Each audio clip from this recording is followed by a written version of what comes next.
From Kenan Stadium in Chapel Hill, North Carolina, this is TarHeelIllustrated.com. I'm THI staff writer Jacob Turner, and alongside me, as he usually is, THI publisher Andrew Jones. Andrew, Tar Heels supposed to be in the thick of spring practice right now. Obviously, that's not happening because of the coronavirus outbreak, and sports nationwide, around the globe, I should say, have been canceled. So, weird times we're living in right now, which we've mentioned many a times in our videos over the past couple of weeks. But, AJ, we'll talk a little bit about the state of the Carolina football program right now. Obviously, like I mentioned, spring practice is not going on, but there's still a ton to talk about surrounding the football program when they do get back on the field, whenever that may happen. AJ, I think the first thing we need to touch on is culture. You know, optimism is now belief around this program. We saw Mack Brown when he came in last November 2018, excuse me. And the first thing you really had to do was just get belief back in this program, get excitement around this program back. And I think after last year, I know obviously Carolina finished with a 7-6 record, not a great record, but when you look at how the program had done over the past couple of years, it was really positive. And there's a lot more belief around the program. It seems like fans are a lot more interested, a lot more engaged in what's going on here now.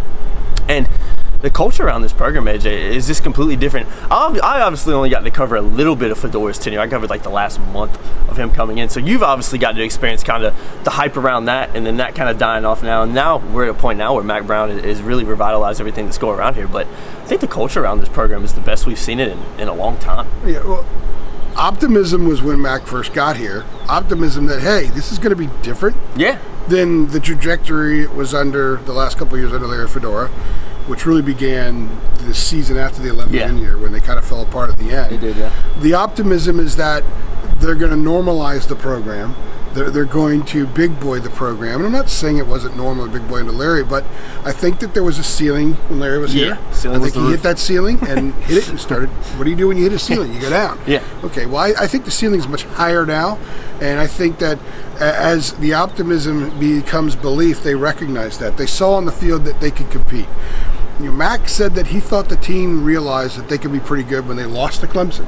A one-point game. They had the 2-point conversion opportunity, didn't get it, but they competed. They were in position to win a game like that, and that fueled them the rest of the way, and that fuels them now, but fuels them in a different way. It's just the layering of all that fuel going into this offseason. Their goal is to win the Coastal Division.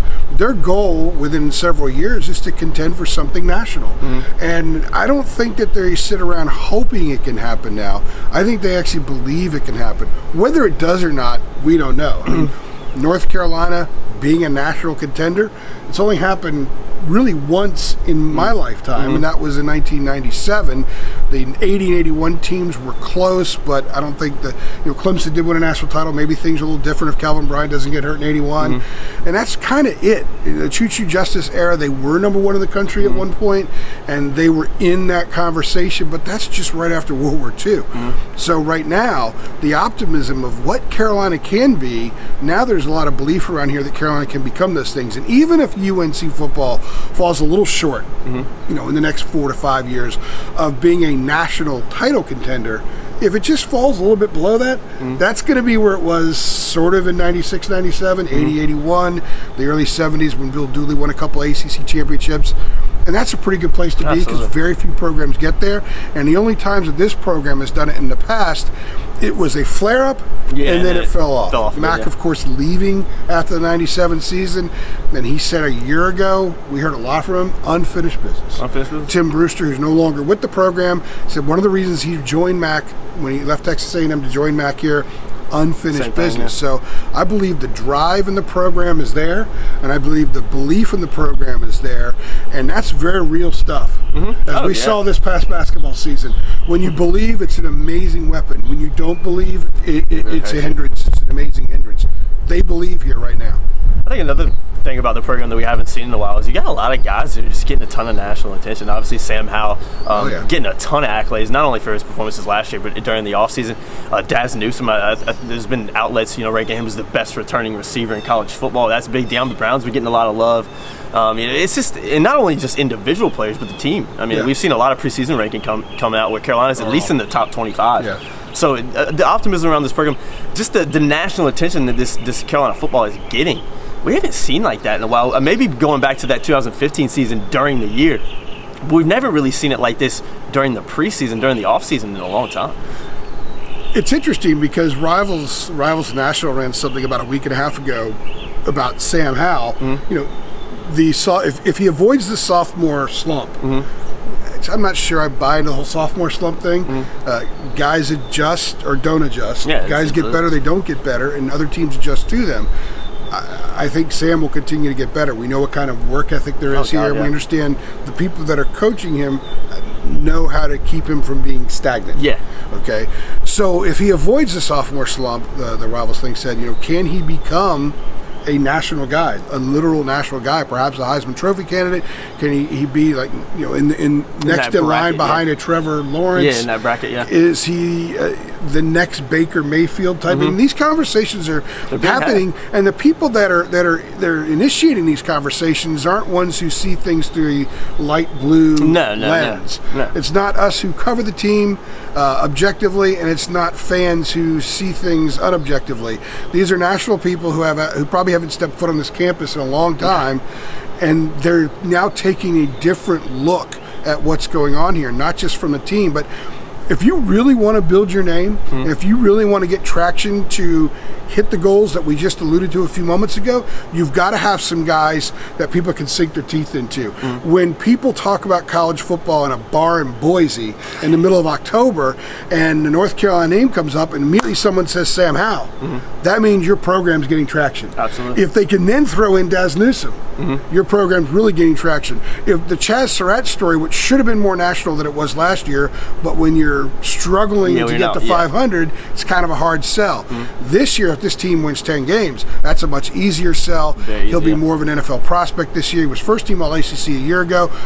He could contend for All-America honors this year. So that's another name. So once you start getting names people know, and then when they go to the NFL, people know, oh, that guy played at North Carolina. And you're winning games, that's how you develop all that stuff. And that's what the program's getting right now. This time a year ago, it was Mac, and most of it was, why did he come back? You know, is it going to work? It never works with these guys. A lot of talk was like that. The whole narrative was, these guys, it never works when they come back. Well, we don't know if it's going to work for Mac. Yeah, we still don't know. They were 7-6. Yeah. Okay. Now they had a lot of narrow losses, but they were still 7-6. But if you look at the trajectory of everything right now, it's all headed in the right direction. And when you get the national pundits talking about Sam Howell, and when I saw Daz, I realized, okay, they're really starting to take hold. That's huge for the program. You talked about the trajectory of the program. Obviously, recruiting's been another big positive. I mean, Carolina, over the past couple weeks especially, recruiting has just been on fire. What was it, a couple weeks ago when they got 4 or 5 commits in 1 week, all from the state of North Carolina, pretty much. The 2021 class is coming along great. It's going to be interesting to see how this coronavirus thing and the lack of spring football, we talked about that in one of our other videos, so be sure to check out on our YouTube page, about spring practice and how, at a lot of the spring practices last year, you saw recruits there. Obviously we don't know when spring practice is gonna start now, if it will start. So it's going to be interesting to see how recruiting is affected by all this. But recruiting right now, as it stands, if the trajectory keeps going in this 2021 class, it's going to be Carolina's best recruiting class ever. At least one of their best recruiting classes since Rivals started ranking them, which I think was in 2002, I believe, 2001. So right now, it's definitely on that course. Recruiting right now has just been phenomenal. Like I mentioned, we don't know what the effects of this coronavirus and everything is going to be. Obviously, the coaches can only communicate what you can't see them in person. I think you can communicate via text, talk on the phone, FaceTime. So technology definitely helps with that. But AJ, recruiting right now under Mac Brown has been really, really good. Yeah, I think Carolina football will be hurt a little bit with everybody's going to be hurt. But here's how Carolina will be hurt with the restrictions right now. If you've ever been around Mac Brown, you know that when you're in his presence, that you kind of like being in his presence. Yeah, you definitely He's a nice guy. He's from my experiences, he's very genuine, and every kid we talk to. And we talk to a ton of these prospects, ones that commit and ones that don't commit. They all say the same thing. They love Mac Brown. Yeah, he's a people's They love coach, being around him. Players coach, There's something infectious. There's something trusting and warm about being around him. We already started hearing the word family before these guys even played a game last year. And now it's even more so. So when they're able to bring kids onto campus, which they can't do right now, that's a plus for UNC, because I can tell you right now, if you line up all the head coaches across the country and say, okay, which one of these guys can do the best job in 5 minutes at reeling this kid in, Mac's going to be in that upper echelon group. Oh, absolutely. And then you add the fact that this campus kind of recruits itself. John Bunning had a couple of good recruiting classes. Not to disparage John, because I like John. He's a good man. But the program wasn't very successful, yet he was still able to get kids to come here because this campus recruits. So they're not able to do that. And all the toys back here, all the bells and whistles, all the things that they're doing, the practice facility. There's so much going on here. And when kids come in here, we're talking about kids that have visited SEC schools. They come in here and say, you know, this is second to none. Stadium may not be as big as some of them, but a lot of them think it's nicer. And then the practice facility is second to none. And the way the locker room is taking shape and the stuff that they're doing with the weight room and everything else, they got a lot of toys. But right now they can't show off their toys. Nah, it's unfortunate. Right now Matt can't shake their hand and make them feel like they're the only person on earth he's talked to that day. So they're going to miss out in that respect. But most of the kids that they're pursuing, most of their most important targets are kids that have already been here. Yeah, they've already had those experiences. They kind of already know what UNC is about. So during this process, however long it is, they're going to get some commitments. Oh yeah, they're going to get some really good commitments. They've got 9 right now. When we're doing this video, they have 9. We think that the class is going to be at least 21. I would think so, yeah. And we believe that they're going to get a lot more 4-stars. There's a chance they get a 5-star running back from Virginia, and they're going to prioritize whatever 3-stars they get. So recruiting isn't going to stop. It's going to continue. Mac is really, unlike Roy, Mac has no problem using all these devices. Roy's probably taking a crash course in how to use these devices. What's that daggone tweeter? Mac knows what all this stuff. Mac can teach me lessons about how to use these devices, and I guarantee you that those devices are getting a workout right now, and they will maximize on this. But they do miss out not being able to get kids here. That is a real drawing card for this program. It'll be interesting 2 months down the road to see how things play out in that respect. Well, overall, AJ, I think the state of the program right now has got to be extremely positive if you're a Carolina fan. I think you got to be really optimistic going into this season and really excited to see what happens. For Tar Heel Illustrated, I've been Jacob Turner. He's been Andrew Jones. If you enjoyed the video, as always, be sure to like it. Be sure to share it. Helps this video get seen. Helps us get a little bit more notoriety. And as always, be sure to check out THIillustrated.com. I know there's a coronavirus, a lot of it's been pretty quiet on the sports front right now, but we're going to have a ton of stuff coming out on THI. As I said in the other video, we're loaded. We got tons of stuff. We got 2 to 3 new items at least every day on a broad range on the platform with the videos, the podcast, all kinds of written stuff. And we got a really cool football and basketball series coming up that I know if you love Carolina history, you're going to really enjoy it. Absolutely, guys. Thank you for watching. We'll see you in the next one.